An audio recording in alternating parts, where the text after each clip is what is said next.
and we like doing this stuff. So here we go, let's give you some tips.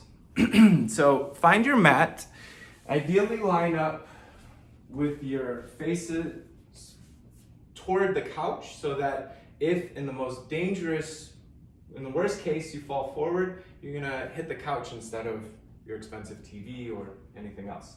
Now just to demonstrate how easy this is, we're gonna switch our typical roles. In Acro Yoga, you have a base and a flyer. So today I am going to be the graceful flyer and she's gonna be the big strong base. So flyers, if you're nice, you can let your base down, help them down on the mat, and they're gonna lay down. So bird pose, I'm essentially going to be flying above. You've probably seen pictures of this.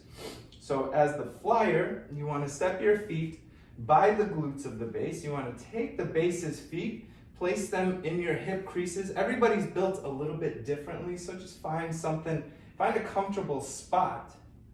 And now, most importantly, flyers, you are going to focus on being in a plank. Your hands are going to be fingers facing up. The base is going to receive you with their hands out, so that you create this hand connection just like that, okay? So I'm gonna focus on keeping my chest up and my gaze up, because if I look down, I'm gonna tend to hinge at the hips, and that is where this doesn't work.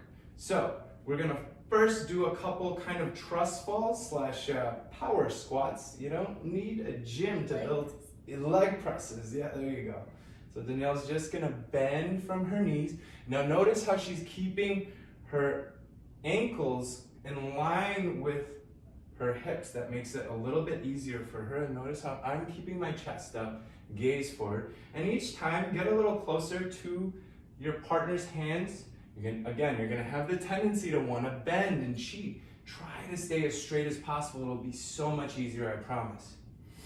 Awesome. Now once you get to your partner's hands, the flyer just needs to kick their heels to the sky. And the base extends their ankles straight above their hips. Did you hear that? Base, ankles right in line with the hips. Now again, straight arms. That's going to be really easy to forget, and it'll make it much harder. So keep your arms as straight as possible. And now the base can actually push their toes into my gut a little bit so that I can let go and fly. Easy. If your base has their toes or their ankles too far towards your face, it's going to be real hard. And same if it's too far back, it's going to be way harder. That's impressive. So it should feel kind of weightless. You see that? Right in line. It should feel pretty weightless if your heels are stacked above your hip. It's also easy because I'm like 100 pounds, you know, I'm a feather. All right, and then when you're ready to go down, the word down is the key word. Anyone can say it, and then the base just bends their legs and sets me down, and if the flyer's nice, they'll lift up the base and say, good job. Good job. So again, we go by @TheDentalYogis on Instagram. If you have any questions or want to chime in and say hi, maybe take a picture of your progress, we'll repost it, we're happy to. Then stay connected, reach out, and have fun. Have fun, let us know how it goes. Yeah. Namaste.